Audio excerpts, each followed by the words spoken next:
This lecture is one in a series of public events which is part of the Templeton Religion Trust-funded Art and the Sacred project, which is based here at New College. And the purpose of the project is to investigate spiritual realities and the extent to which these can be mediated by art, especially sacred art.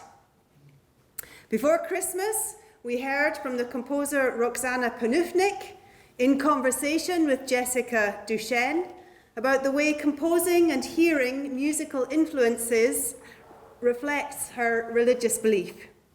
And a recording of that interview is available on our Art and the Sacred website.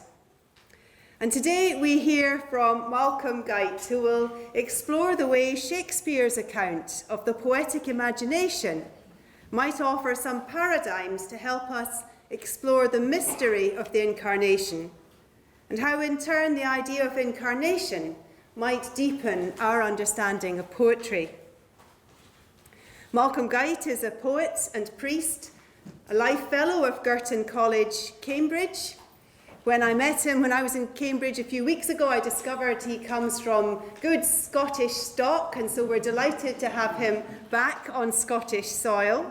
He lectures widely in England, Scotland, North America on theology and literature, and his books include Sounding the Seasons, 70 Sonnets for the Christian Year from 2012, Parable and Paradox from 2016, Mariner, A Voyage with Samuel Taylor Coleridge from 2017, The Word Within the Words from last year, 2021, and a particular book I particularly enjoyed very recently is his Lifting the Veil, Imagination and the Kingdom of God from 2021. A poet as well as an inspired interpreter of the literary works of others, Malcolm is a perfect choice to share with us some of his reflections on themes which are central to our Art and the Sacred project. And I have great pleasure now in inviting him to speak to us now. Malcolm.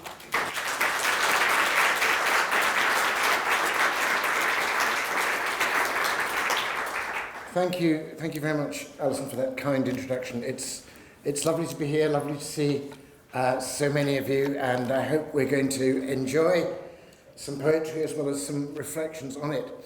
So, Christ and the Poetic Imagination. Well, I'm going to do that in reverse order. I'm going to start with the poetic imagination, and particularly with Shakespeare's own account of it, and then see whether that might give us some ways of thinking, some tools for thinking a little bit, perhaps rediscovering what is happening when we speak of the Word being made flesh, when we think of the incarnation.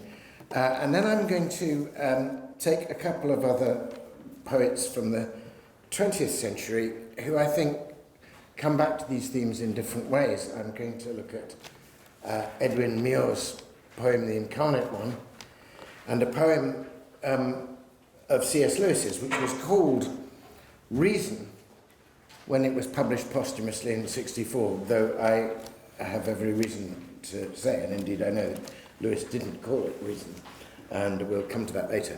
So, here we go. Now, I'm going to start with the famous passage, which you have on a handout, of about poetry in Midsummer Night's Dream, in Act 5 and Scene 1. And it's tempting, of course, to leap straight into the famous lines, the poet's eye in a fine frenzy rolling, doth glance from heaven to earth, from earth to heaven, and we'll get there. But I think maybe we need a little bit of context.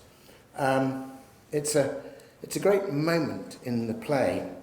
As you'll see, Act 5, Scene 1, a lot of the action has already happened. The play, as you may remember, opens with the upcoming nuptials of Theseus and Hippolyta, Duke Theseus, and it's set in Athens, and Hippolyta, the Amazon queen, and they're longing for their wedding, and the moon shines down, and they're thinking about the movement of the moon in her different phases as bringing on the wedding day. But then their planned nuptials, as it were, form a background to a wonderful kind of extraordinary set of understandings, misunderstandings, alignments, misalignments, realignments between the two pairs of lovers who are so misaligned that they all run away chasing one another out of the kind of daylit rationalism of this fine Athenian court where everything at first seems to be in order. And then happily it just so happens that there's a patch of magical woodland full of English fairy spirits just tucked up somewhere behind the Parthenon. And as you know, they stray into that wood, they meet, we have Oberon and Titania, we have the players and so on. And we have most of the plot of the play with the love potion and who's falling in love with whom, where they pretty much, in the kind of wonderful, playful, myriad possibilities of that moonlit wood, they pretty much try out the most possible combinations until they find the right one. And having left ill-sorted and angry, they return, deeply connected and ready for the mysteries and fruitfulness of marriage. And being a comedy, it's going to end with lots of weddings and reconciliations. But all of this happens, as it were, while Theseus and Hippolyta, who open the play, are off stage. They don't see the action. We, the audience, having, as Coleridge would say, willingly suspended our disbelief, we see it, we know it happened. And we have to presume at the beginning of this act that off stage, the lovers, having come back reconciled, have told Theseus and Hippolyta their stories. And the question is whether to believe them or not. And that's where our passage begins. Let's just hear it for the pleasure of it. Hippolyta says, "'Tis strange, my Theseus, that these lovers speak of." Theseus, who is trying to be a very bluff, blunt, no-nonsense, practical, sort of workaday utilitarian Englishman, sort of from a nation of shopkeepers, who just happens to find himself Duke Theseus in Athens, says, more strange than true. I never may believe these antique fables, nor these fairy toys. Lovers and madmen have such seething brains, such shaping fantasies that apprehend more than cool reason ever comprehends. The lunatic, the lover, and the poet of imagination all compact. One sees more devils than vast hell can hold. That's the madman. The lover, all as frantic, sees Helen's beauty in a brow of Egypt. And then suddenly you feel the poetry lifting. He's dismissed the lunatic and the lover in a couple of verses. Suddenly we get this. The poet's eye, in a fine frenzy rolling, doth glance from heaven to earth, from earth to heaven, and as imagination bodies forth the form of things unknown, the poet's pen turns them to shapes and gives to airy nothing a local habitation and a name. Such tricks hath strong imagination, that if it would but apprehend some joy, it comprehends some bringer of that joy. He goes on, of course, to say, in the night imagining some fear, how easy is a bush supposed to bear. I just wanted to leave you with the apprehend, comprehend. So, if there is a great, and indeed I believe there is, an astonishingly fruitful, beautifully written account of the poetic imagination embedded in this speech, then part of the fun that Shakespeare is having with his characters and with us and with this whole most playful of all his plays, part of the fun is that he puts this hugely fruitful account of the poetic imagination into the mouth of a hostile witness. Essentially, as we see from that earlier part, Theseus is trying to poo-poo all this stuff. Lunatic, the lover and the poet, good heavens, you don't believe any of this sort of stuff. Hippolyta replies, actually, very reasonably, although in some sense she represents the imagination more. She says, but all the story of the night told over, and all their minds transfigured so together, more witnesseth than fancy's images, and grows to something of great constancy, but howsoever strange and admirable.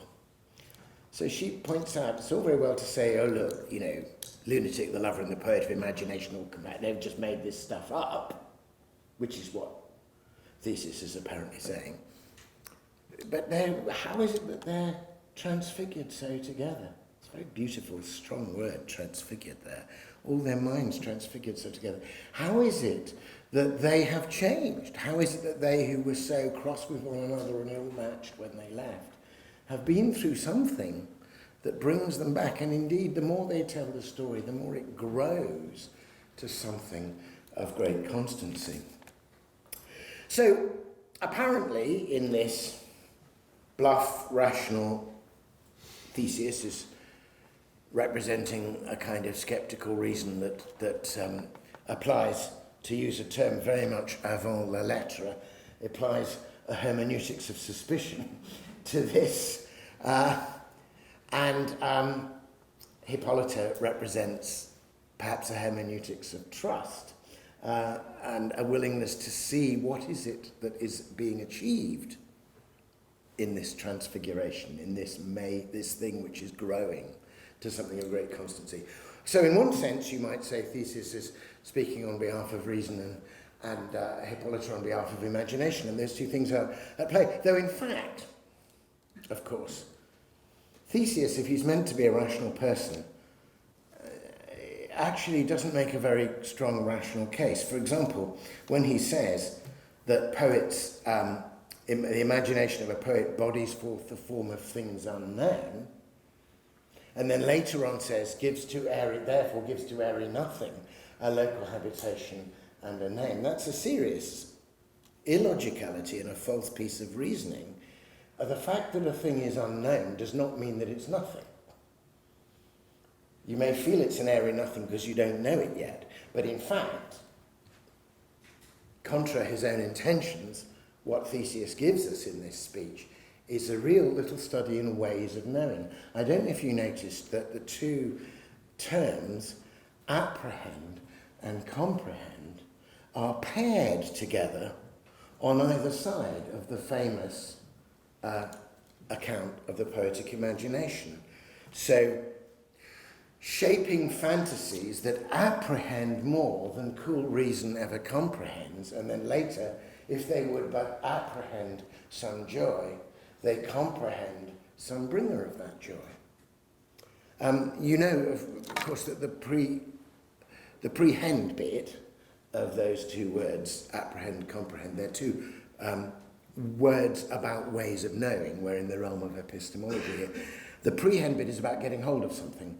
I remember as a small boy being told in zoology or science lessons that there were monkeys with a prehensile tail, that they could actually pick things up with a tail. That's something I thought would be very useful as a child. But now, if you apprehend, you reach out, you can get a bit of it, but you can't quite get the whole thing. It's an apprehension. You're getting something, but not everything. If you comprehend, you can get your mind right around the whole thing. Now, those two terms, apprehend and comprehend, it seems to me, have a kind of relation in the whole balance of the speech with the other two terms that are repeated, which is heaven, earth, earth, heaven. Just glance from heaven to earth, from earth to heaven. Which, of course, corresponds, when we get the echoes of the Creed, with all things visible and invisible.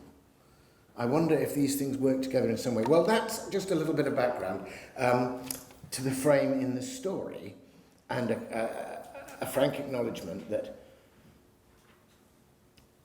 Theseus is trying to do down the imagination, but as it were, into the mouth of this hostile witness. I think Shakespeare gives us, deliberately and playfully, a profound account of what he is doing in his poetry and what poetry itself does. So let's look at that core moment together and just the account of the poet. The poet's eye, in fine frenzy rolling, doth glance from heaven to earth, from earth to heaven. Let's just begin with that. So it starts with glance, it's about vision, and it's an active glance. It's a looking, it's a seeing, it's a paying attention. That's where the poetry starts. But it's actually It's completely comprehensive. Heaven and earth, earth and heaven. I mean, again, echoes of the Greek maker of heaven and earth, and of all things visible and invisible. Earth and heaven, heaven and earth is one way of saying everything. Nothing is to be excluded from the poet's eye. Everything is to be available and to be looked at. A larger and more comprehensive view of what poetry is than we've afforded many of our poets.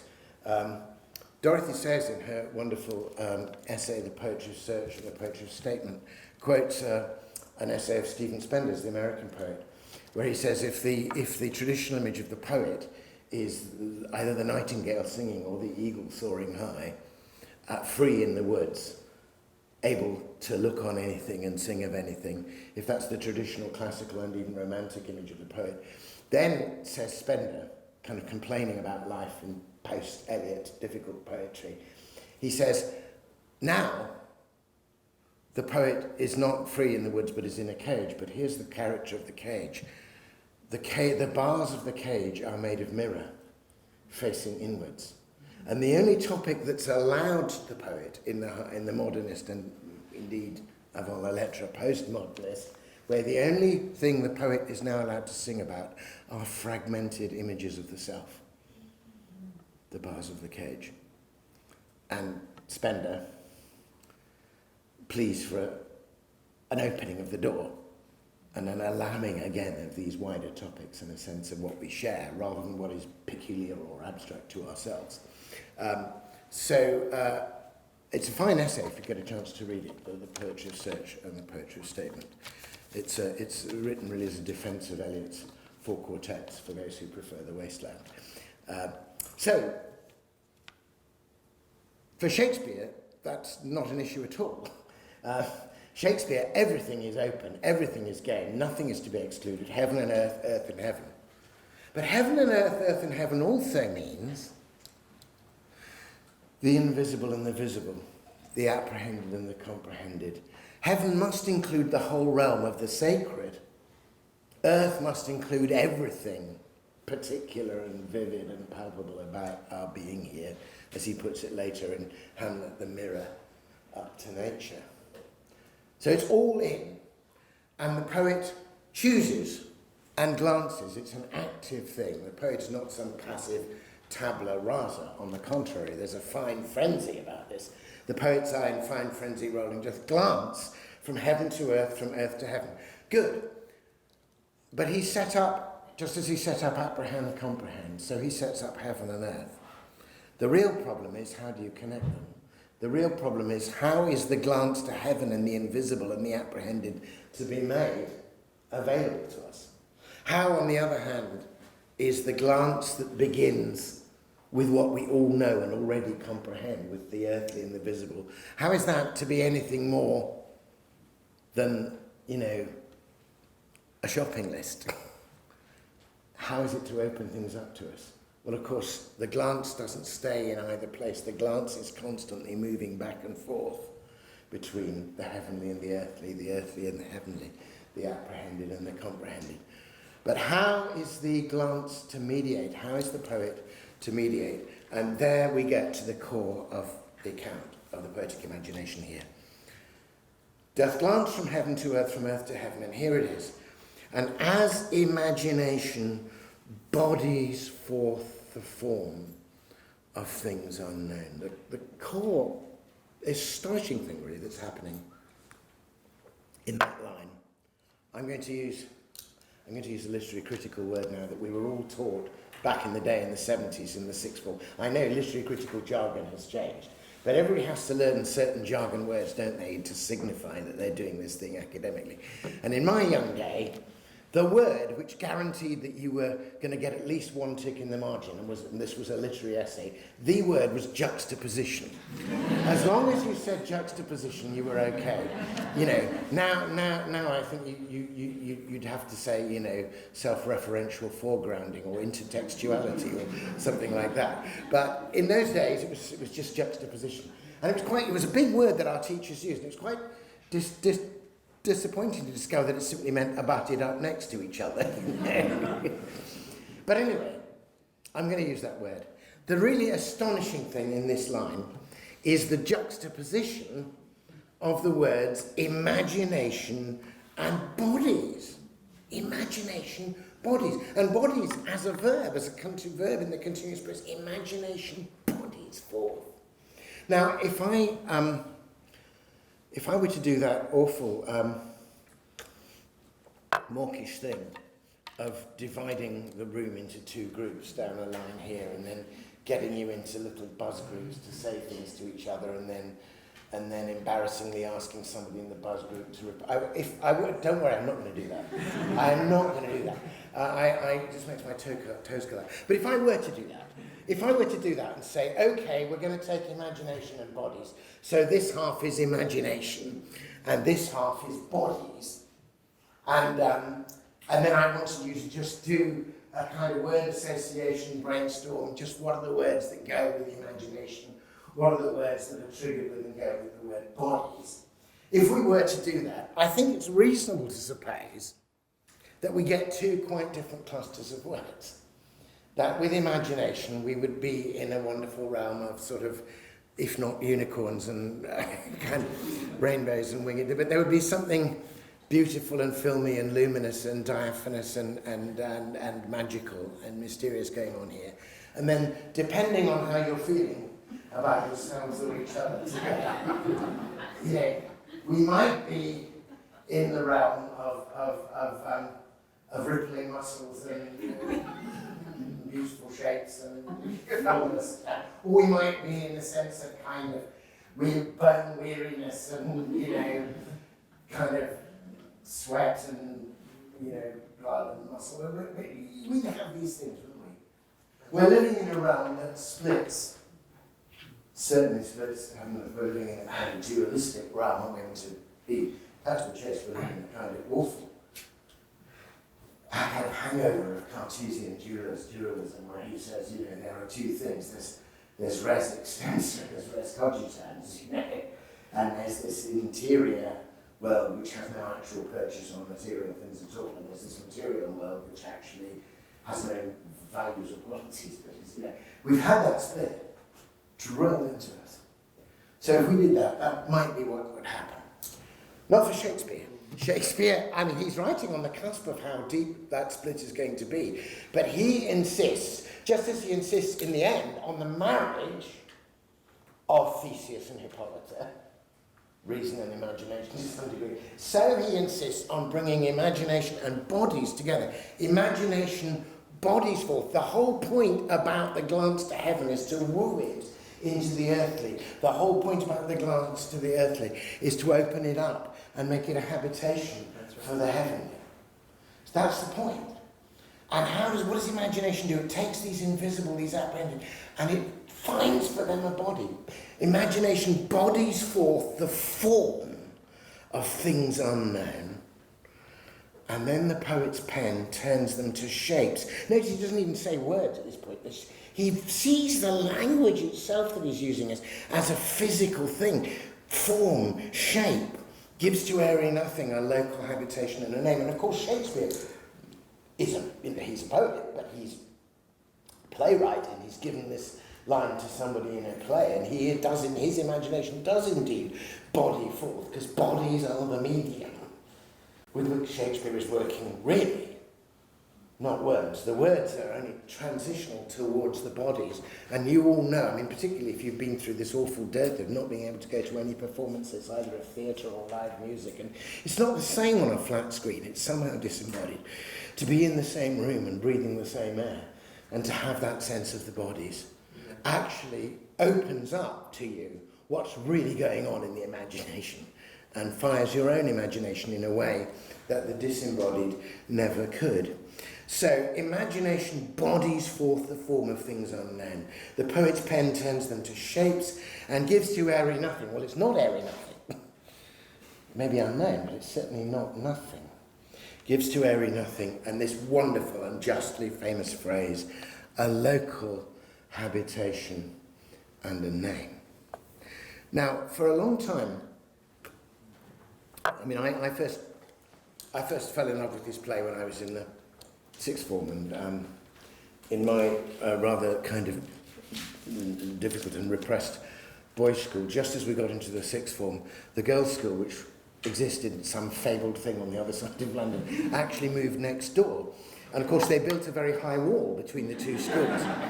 But then they said that if you did drama, you could be, girls and boys were allowed to be, funnily enough, they picked A Midsummer Night's Dream, which has a wall in it, you know. So we could actually say, you know, and thou, O wall, O sweet and lovely wall, you know, that stands between her, you know, show me thy chink to blink through with mine eye. So I fell in love with this play as a 16-year-old, and I played a young Puck. The last time I ever played anything in Shakespeare, which was when I was chaplain at Girton, and the student theatre societies, of course, when they're doing plays like As You Like It and they need an old bloke, you know, there's not, you know, there's a limited number of, you know, old blokes who are willing to make fools of themselves. So I kind of get wheeled on as standard Shakespearean old bloke. So I went from being a young Puck to being an old Adam. But we did this play and I loved it as a young man. And I've loved it ever since. Now, when I felt a vocation to poetry myself, I came back to this and began to think how this worked. When I came to love English literature and to study it at Cambridge and to begin to think about how to write critical appreciations of other poets, again, this passage deeply informed me. One of the things I realised was that the two trajectories, doth glance from heaven to earth, from earth to heaven, as long as there's a connection, there's a poem. I realise those two trajectories are actually very helpful ways of thinking about the way different, distinct poets work. That some poets, I think this is true of other arts as well. I'm talking about poetry because it's the art I know best, but I think you find this in other arts as well. Indeed, the language about poetry here is language which might be more familiar to visual artists, to painters and sculptors. Body, shape, form are the key words.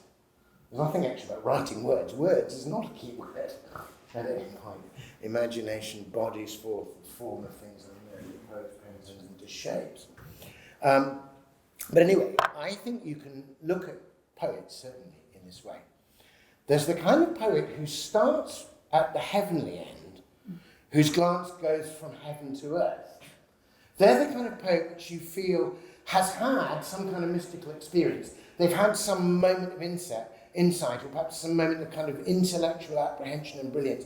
And they got it, but they've not quite got it. And what they do then in their poetry is they ransack the earth for one image after another in a desperate attempt to give you a bit of what it was. Right? Now, T.S. Eliot is a poet of exactly that kind. I mean, not just the later Eliot with mystical experiences, you know, where he writes a sublime bit of poetry and then cuts himself down in the four quartets and says, well, that was a way of putting it, you know, a periphrastic study, you know, and then has a go at his own language, often in that poem, you know, where he says, words slip, slide, decay with imprecision, will not stay still. And he talks about making raids on the inarticulate with shabby equipment. So he's got that, but that's true of the early Eliot as well. If you think about him saying, I must borrow every changing shape to find expression. Dance like a dancing bear, chatter like an ape. I should have been a pair of ragged claws, scuttling across the floors of silent seas, one image after another, trying to give you some sense there of what Prufrock's feeling. So there are a number of poets that work like that. But there are other poets whose glance starts with the earthly, and who are in love with the earth and everything in it, who are in love with the very sound and shape of their words. They you know, they would never accuse their words of deteriorating in a massive imprecision of feeling. They just fondle them and love them and care for them and are satisfied endlessly by their shape and sound. And those are the poets also who look really closely at things. I mean, to take a more contemporary example, a poet who is of the earth and earthly, and yet their glance goes from earth to heaven. They start with what you comprehend and open it up to completely new apprehensions, as opposed to apprehending something and trying to find one comprehension. A poet of that sort would certainly be Seamus Heaney. I mean, almost literally. If you think about Heaney's, the opening poem in Heaney's opening volume, The Death of a Naturalist, the famous poem Digging, which he said was the first poem that he felt he'd actually got a poem. You know, starts with this problem of writing, between my finger and my thumb, the squat pen rests, and then he's apparently distracted from the task. He's sitting in an upstairs room, and that's part of his problem.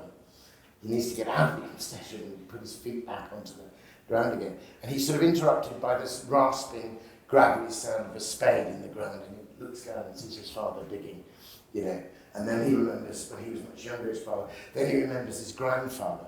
And then he just falls in love with and gives you an account of particular bits of digging. His father digging potatoes up, and they're following them and loving the cool feel of them in their hands and scattering the potatoes. And then his grandfather on Toner's bargain, the squelch and slap, wonderful. Written cuts through the peak, and this wonderful, wonderful brag, my father could cut more turf, than anyone. Grandfather cut more turf than anyone on Toner's bargain. Wonderful. And this, to borrow a phrase from one of his other poems, he's a master of the rough, porous language of touch. So you're reading this poem, and you're thinking, well done, Seamus, this is great. I mean, I've dug myself, you got me right there, I know what this is like, but where are you going with this? And then, once he's really got you literally rooted in the earth, now, cutting through, the spade that cuts through living roots. He turns the poem around, remember? But I've no spade to follow men like them. Between my finger and my thumb, the squat pen rests. I'll dig with it. And as soon as he writes, I'll dig with it, you go back to the beginning of the poem. And you realise that every single image of digging that he's given you, all the different ways, the opening out something to give to somebody else that will feed and nourish them in the potatoes, the going down, the taking out, the exposing, the drying, the warmth that comes from that, the cutting through living roots, all of those things are ways of talking about writing and ways of deepening what it means to write. And you have been given, as it were, a local habitation in the name for a whole series of things that have been very difficult otherwise, which you kind of partly apprehended about the nature of writing. So he starts from the earth, the glances to heaven, starts with what you comprehend, opens it out to new apprehensions. Poets and artists can start with either glance, but I would contend that in order for the thing to be really good, for it to be actual art, as opposed to a obscure note to self, it actually has to have both. That this has to be a local habitation and a name that is inhabited. And when that happens, you know it's happened. You can all think of poems or works of art, songs or pieces of music, that you go back into, you as it were walk through the familiar doors of the habitation, which is that poem.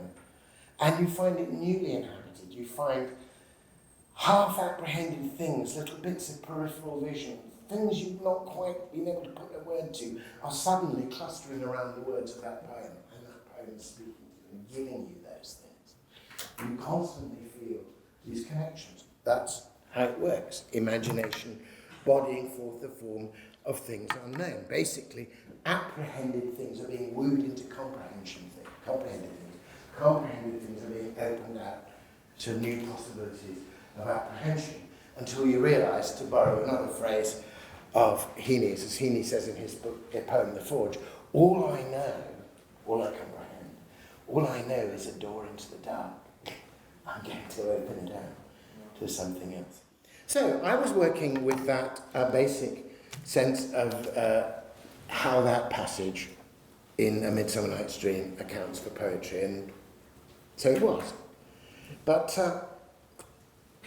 later in my life, when I'd already known this poem for about this passage for about 20 years, I came, having come back to Christian faith in my last year as an undergraduate, and then eventually having done some work on Darlan Andrews and felt a vocation to priesthood myself, I sat down to write a book called Faith, Hope and Poetry about theology and the poetic imagination, and I thought, well, I'd better just remind myself what the poetic imagination is. So I started re-inhabiting this beautiful, the whole of Midsummer Night's Dream is a play, but this beautiful passage. But of course, I was thinking about it in a new context. I was thinking about it in the context, if you like, of theology, of what kind of language is possible about the divine, and so on. So I just was, it was a new context. And as I read it, and I saw this heaven, earth, heaven, bodies forth, local habitation, name, this movement from the apprehended to the comprehended, I thought, what is this reminding me of? And it sort of dawned on me, you know, it must be a bear of very little brain not to have seen this for 20 years. But I picked up faint bits of the creed, creator of heaven and earth and heaven, you know, all things visible and invisible, sort of vaguely there. But what I hadn't seen is that this is astonishingly close in its movement to the prologue to John's Gospel. If you think about it, you start with, in the beginning was the Word, and the Word was with God, and the Word was God, the same was in the beginning, all things were made. I mean, you know something brilliant is going on here, but you've got absolutely no idea really what it is. It's just kind of in arche and hologos, it's all great, you know, but you can't see any of it. You realise it must be profound, and, you know, that this is probably the baptism of Heraclitus, but what do I know? You know, and then suddenly you get to verse 14, and the Word was made flesh and dwelt among us. And then you suddenly realize it all becomes about seeing. Come and see, says Jesus. Come and see, say the disciples about Jesus. And what is the first question of the disciples to Christ in that gospel is, where are you dwelling? To which the response is, come and see. I mean, Shakespeare, of course, naturally. People always try and put Shakespeare and the authorised version together, of course. Dates don't work at all for this, so you wouldn't, you know, let's forget about that. Shakespeare, writing Midsummer Night's Dream, the authorised version isn't even a dream in King James's head yet, but he's probably got Dewey, he's probably got Geneva, he's certainly got the Vulgate, and his small Latin and less Greek that he modestly refers to, is certainly more than good enough for this. And he will have heard it, you know, in Principio erat verbum caro factum est, the word is made flesh. But of course the first question is, Magister ubi habitas, where is your habitation? Where is your habitation? Come and see. So I began to think whether this wasn't a kind of riff, this whole passage. And this would add to the delicious and playful ironies. I mean, it's already ironic that Theseus ends up giving the best account of imagination in what he thinks is an attack on it. There's already an irony when he says, I never may believe these antique fables nor these fairy toys. Because obviously he's Theseus, he is an antique fable, that is exactly what he is. And as for fairy toys and claiming not to believe any of these stories, of course, we're told later by Titania that she once led Theseus through the glimmering wood. He had his own mysterious, apprehensive encounters with the imaginary, which he's now taking revenge on as a middle-aged man and pretending it never happened. But actually it did.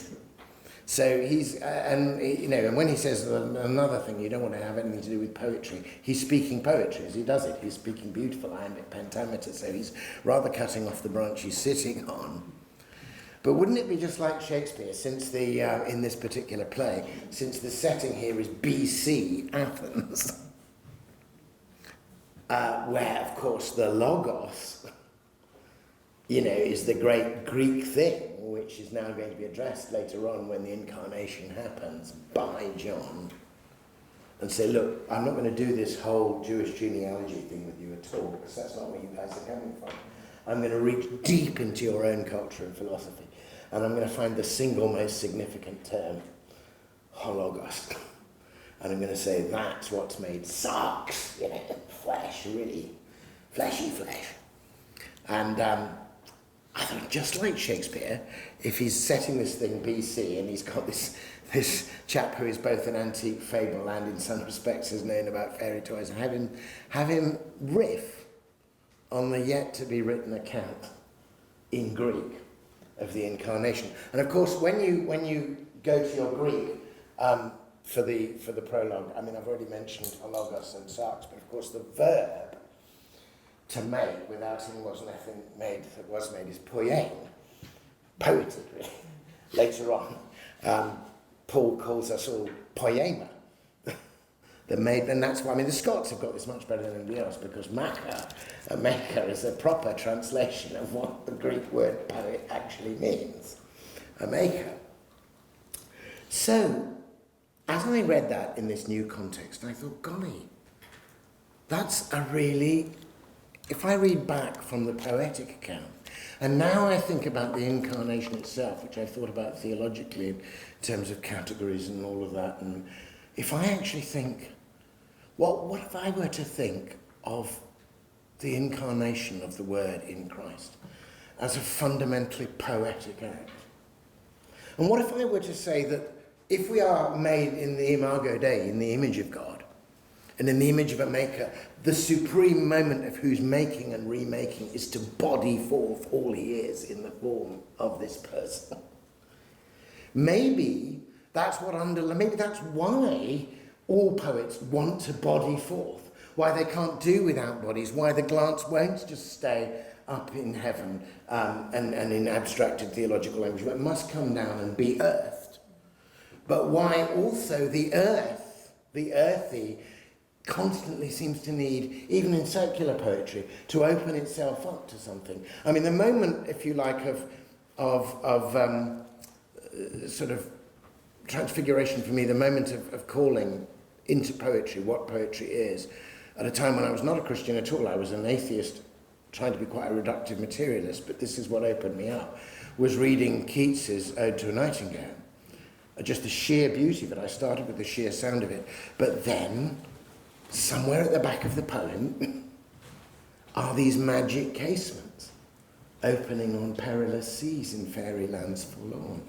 There's a glimpse of something utterly other and wonderful beyond and through. That's the heaven coming in. This local habitation has windows on the night sky, and tender is the night, and glimmerings of something unearthly coming through, even in the midst of its beautiful earthly evocations of the flowers and scents and the wine. There was something going on all the time, but maybe the reason why poetry needs to do that is because we're made in the image of the poiea, the poet, the maker, who chose in the end to body forth who he is, to give to what might have been the airy nothing of merely abstract theological speculation a local habitation and a name. And maybe therefore there's a constant need to keep bodying and embodying, and even theological language, therefore. This is an account of poetry, it's not an account of academic theology. I'm not saying there isn't a place, there is a very important place for academic theology. But academic theology also has to become aware of its limitations and of its peculiar temptations. And one of the temptations of academic theology is abstraction. And one of the things that poetry and the arts, this is why I think the whole development in the last 20 years or so of a really vigorous attempt to explore what theology and the arts and theology through the arts is about, which this project is also about, is so important because it's bringing apprehend and comprehend heaven and earth bodies together. The idea that this heaven, earth, heaven in Shakespeare links back to John. I mean, you might just take it a bit further and say, if you read on in chapter 1 of John, you get that extraordinary moment, don't you, where Nathaniel meets Jesus. And Nathaniel starts off very cynical, you know, when they say, come and see, it's Jesus of Nazareth. And he goes like, Nazareth?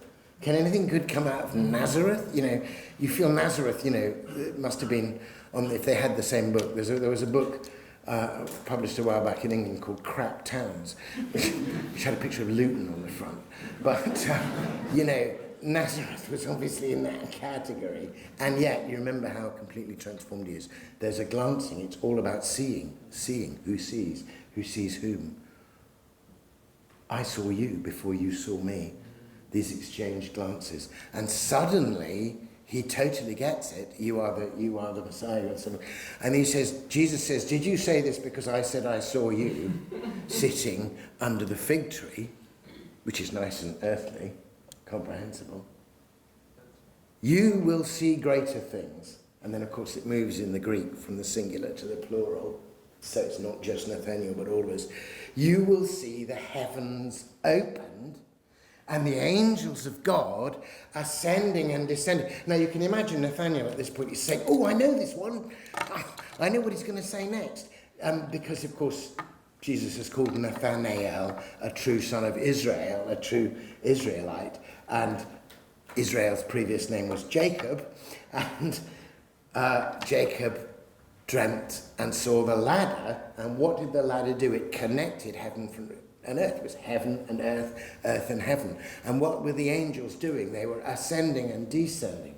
So Jesus says, you will see the heavens open and you will see the angels ascending and descending upon. And he's expecting descending and descending upon Jacob's ladder, the ladder of your ancestor.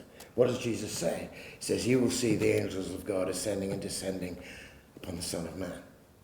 It's a kind of hidden I am saying. I am Jacob's ladder. I am precisely the connection between heaven and earth. I am that bodying form. So somehow I then found Shakespeare's account of poetry was giving me a new way of talking about the theology of incarnation, of apprehending and comprehending it a bit. But equally, I found the theology of incarnation was giving me, as it were, a much fuller and more comprehensive, and if you like, kind of higher view of poetry, that there was something, even if it wasn't a conscious mimesis, that there was something, perhaps there was something undergirding and enabling the possibility of art, the very way arts do this extraordinary thing of creating a finite object, which seems to be just constantly opening new apprehensions, embodying them forth, that kind of sense of great works of art being bigger on the inside than the outside, sort of like the TARDIS, you know. Maybe that's because underpinning all these things is this prime act of incarnation. So, those were some of the things I was thinking about Shakespeare. And I just said there's a little word of warning, isn't there? If this is the case, and if there's a particular onus on language, poetic language certainly, to body forth, not to split imagination in bodies, but to bring them together. Not to fly off into the abstract, but to allow the thing to be developed. Then perhaps there's also, by contrast, a danger. I mean, to go back to poetry, I told you you could always find these ones that work, that make a connection. But you can all think of poems or works of art that fail because the abstract, apprehended, unembodied thing that the artist got is never successfully embodied.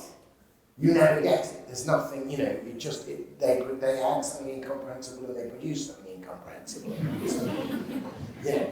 You equally know when it fails the other way around. You know, the poems that you find on you know, the inside of Hallmark greeting cards or whatever, where you know, the poetry says something which you completely already knew and you go, yes. and you walk all the way around the poem and it's completely just what it is. And it has nothing to offer. And there's no doors, and there's no windows, and there's no insight, and there's nothing that has been, it's uninhabitable. It just is, you know.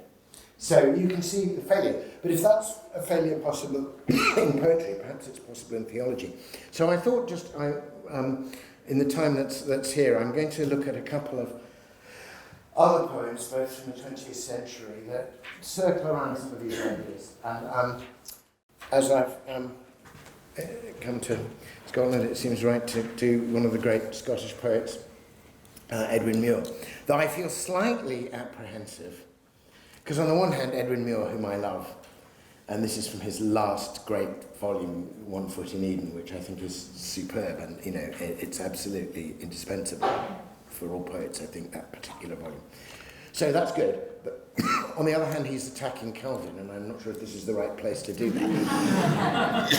Though I would say, I don't think it's the Calvinist bit of Calvin. I think it's the very nature of abstract language and theology. Calvin just happens to be the case in point. But anyway, you may know this poem, the Incarnate One. starts with this, the windless northern surge, the seagulls scream, and Calvin's Kirk crowning the barren brae, and then it contrasts it with Giotto and so on. But I want to pick up with the question that happens about 4 or 5 lines down, when he's thinking about, perhaps about the Scots and perhaps a kind of Celtic intuitive understanding of things. How, of all the races, as it were, did they end up with this particular kind of ideological abstraction from the nature of things? So here's the question he asks: how could our race betray the image and the incarnate one unmake, who chose this form and fashion for our sake? And then comes this devastating line, I mean, possibly the most devastating account of bad church ever. The Word made flesh is here made word again. Complete undoing of everything. The Word made flesh is here made word again. A word made word in flourish and arrogant crook. See there, King Calvin with his iron pen, and God, 3 angry letters in a book. And there, the logical hook on which the mystery is impaled and bent into an ideological argument. But it doesn't, thank God the poem doesn't end there. Thank God. There's better gospel in man's natural tongue. Now we're going to be redemption language here. There's better gospel in man's natural tongue. And truer sight was theirs outside the law, who saw the far side of the cross. That's an astonishing phrase, by the way. I don't think I've yet begun to tease out what quite Edwin Muir meant by that, the far side of the cross. But I just wonder if we should imagine ourselves looking at the cross from behind as well as in front. There's all kinds of things going on there. But anyway, truer sight was theirs outside the law, who saw the far side of the cross among the archaic peoples in their ancient awe. In ignorant wonder saw the wooden cross tree on the bare hillside, not knowing that there a God suffered and died. We might have a truer sight of what's really happening in the crucifixion if we parked our theology for a bit and kind of embraced an ignorant wonder. It doesn't mean that theology hasn't got a place, but it hasn't got a place if it's forgotten this, if it's forgotten to look at the body. And then he goes on to say precisely that, what it means. The fleshless word, growing, will bring us down. Interestingly, pagan and Christian men alike will fall, the auguries say. The white, the black and black and brown, the merry and the sad, theorist lover, all invisibly will fall. Abstract calamity, save for those who can build their cold empire on the abstract man. That's just a part of the poem, as you know. It goes on, but it concludes that extraordinary final lines. The incarnate one, the one has far to go past the mirages and the murdering snow. There isn't time to go into the fullness of what that is. I think he's possibly suggesting that the incarnation itself isn't complete. That we are, as it were, resisting the fullness of the incarnation, which is the incarnation of the incarnate one in this carne, this holy and glorious flesh, as Dante calls it. That he got to be bodied in our bodies in a way that we're not permitting, because we're pushing him upstairs into our brains the whole time. And he has to go past the mirages and the murder and snow. But certainly there is that phrase, abstract calamity. Now, I don't think this is necessarily fair on Calvin as a theologian, and I'm sure Calvin experts here could give me lots of examples of Calvin's writing actually using very bodily language, embodying forth ideas in all kinds of ways. But I think it does point to a real danger in all theological discourse. And I think it also points to this abstract versus incarnate. It also plays into the kind of reason-imagination thing that was going on, and possibly plays into sort of Cartesian splits and subject-object. And there's something of a kind of divorce has happened just at a point between things which the whole of the Midsummer Night's Dream, and I would say the very notion of incarnation itself, is about marrying and bringing together and connecting. So I thought I'd just look in the last bit of time that we've got at something from C.S. Lewis. Lewis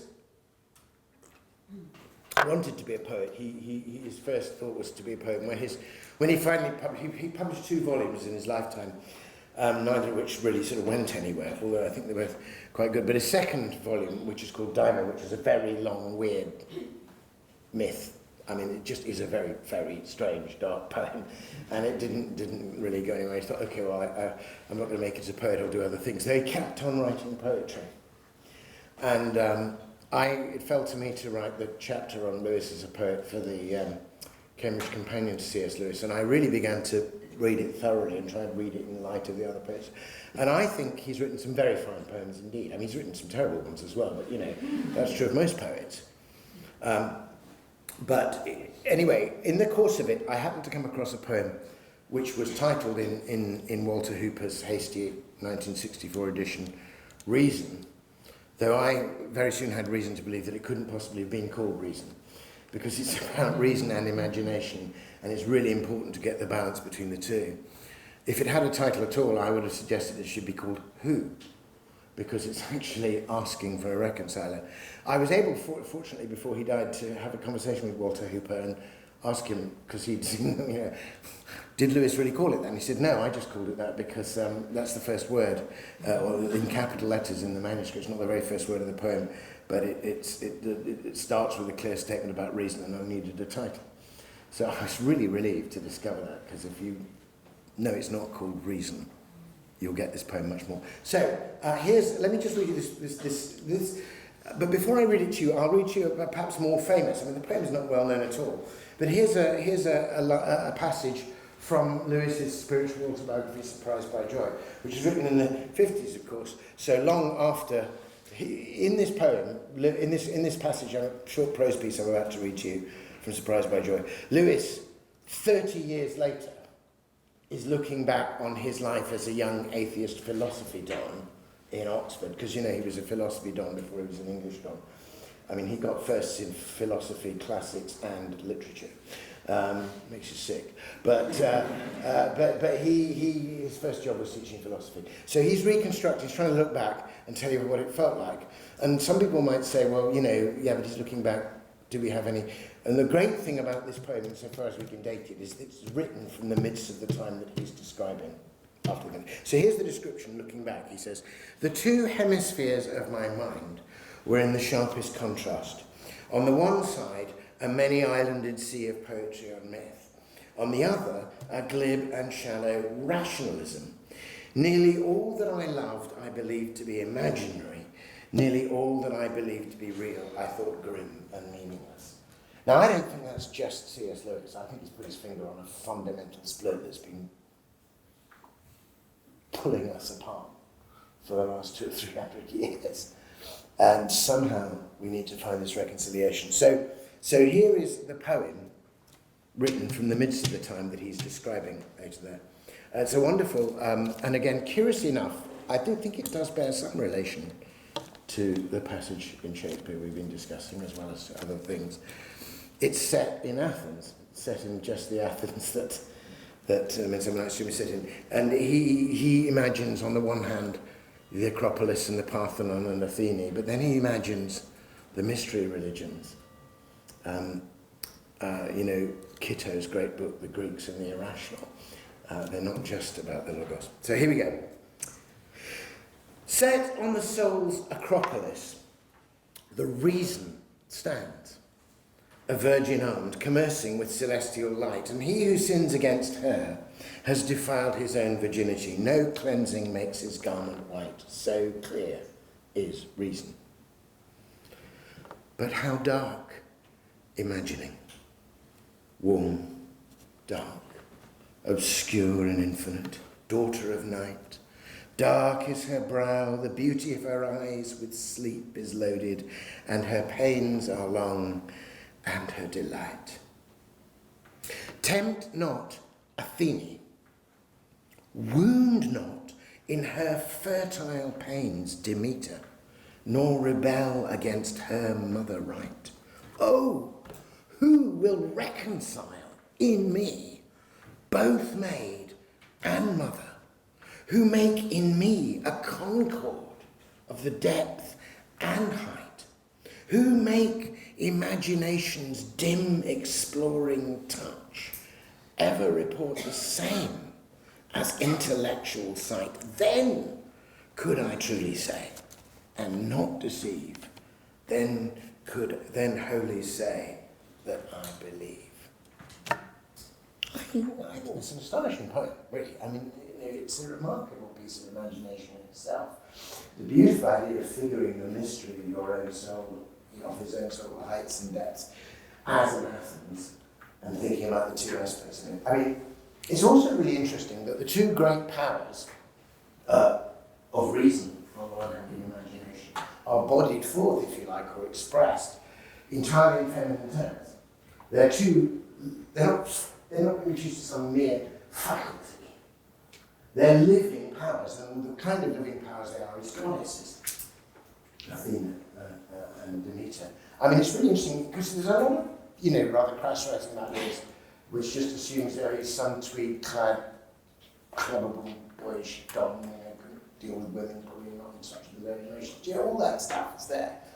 And here's this tweed-clad Oxford don writing, I thought, possibly the very he seems to be so on the curve on the cusp of conversion here. I was thinking maybe 28, 29. Alistair McGrath and I had a conversation about this, and he was working on his last book on this. He thinks this might be as early as 1926. So it might have been written, 4 years before the conversion. Anyway, here is this tweed-clad Oxford don, and what basically he's saying, my problem is I can't get my inner goddesses together. I mean, that's what he's saying. He's quite happy to see, because he's so set in medieval, and classical writing, he's got no problem with seeing the feminine within himself. So, beautiful. Okay, he who sins against her has defiled his own virginity. This is a really important point he wants to make. He says, I'm not going to make stuff up because I'd like it to be true and not care whether it's true or not. I want clarity, I want truth. Anybody who says, 4 and 4 is 9 because it would be convenient if it were, has actually defiled something in themselves, and it's going to be harder and harder for them to discern the truth. This is exactly what Coleridge said. He who prefers their version of Christianity more than Christ will soon end up preferring themselves more than truth. So I've got to look after that.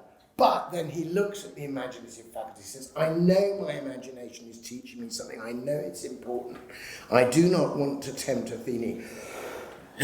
But neither do I want to wound Demeter in her fertile pains. And his account of imagination, the word pains is so beautiful. Her pains are long and her delight. Obviously, there's the sense of labour pains there. There's also the sense of the writer, the imaginative writer, taking pains over their work. But there's also the pain that our affect, our emotion, our ability to sense and be sensible is precisely what makes us capable of mental agony as well as mental ecstasy. Her pains are long and her delight, both extraordinary balance. And then his giving the sense of sight on the one hand and the sense of touch on the other, the clarity of sight and the wonderful exploring touch. You could say in some respects later on in Lewis's life he gets the balances in a different way, but at this point he just doesn't know how to reconcile them.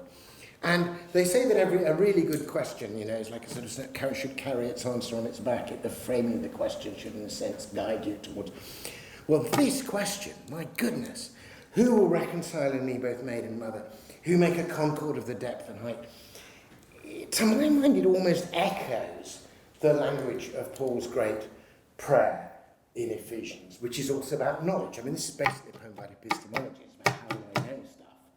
I've got these two ways of knowing: intellectual sight, imagination, stim exploring touch. Who will reconcile them? So Paul prays for the Christians at Ephesus that you may have power to comprehend with all the saints what is the breadth and length and height and depth, you being rooted and grounded in love, and to know the love of God which passes knowledge. So there's a kind of paradox immediately that there is something beyond the comprehension You just feel the language of that is echoed there. You want to say, Jack, for heaven's sake, can't you see who that reconciler is? And of course, some years after this, there's the famous conversation with Tolkien and Dyson walking on that moonlit night in Addison's Walk, when Lewis talks about his love of myth, and particularly his love of the myths of the dying and rising gods, Balder the Beautiful and Adonis, and then they get onto the subject, but he says the trouble is their lies, myths, their lies, although their lies breathe through silver. They're not the case.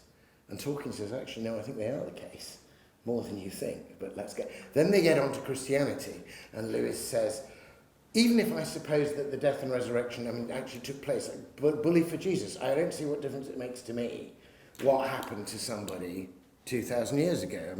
Here I am. And Tolkien says, I don't believe you just said that. You've been delighting all your life and resonating deeply with these great mythical stories of a dying and rising God. Then you finally see one and you don't get it. He says, oh yeah, but that's history. And then finally it's the two hemispheres, isn't it, of the mind in sharpest contrast.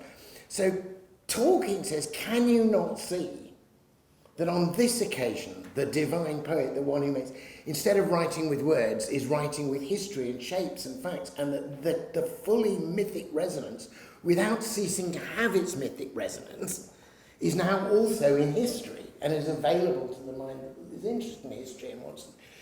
And you can almost feel in that conversation the two hemispheres of Lewis's mind kind of coming together, and they come together around the person of Christ, specifically in the incarnation. In fact, when you go back to the poem, you think, who will reconcile in me both maid and mother? Christ precisely comes into the world through one who is both maid and mother, and that's part of the mystery of incarnation.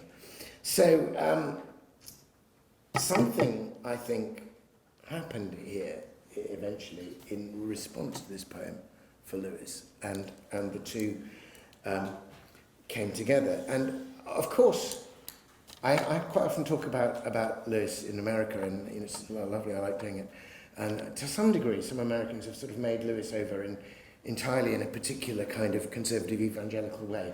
And what they really want anybody to say about Lewis's conversion, is that he was living a terrible life and then he found Jesus and everything is fine now. Whereas actually, what I want to say, I'm not saying that that's not also the case, is that basically Christ is a solution to a massive epistemological problem.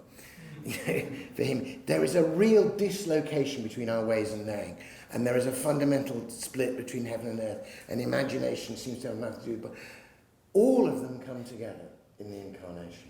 Shakespeare got there first, I think, by riffing on John's account of the incarnation, but Lewis gets there in the end as well, and if you like, the Theseus and the Hippolyta, the reason and the imagination are married together and produce extraordinary fruit in his life. Anyway, I've gone on for far too long already, and we might want to have just a little bit of time for question, but thank you very much for listening.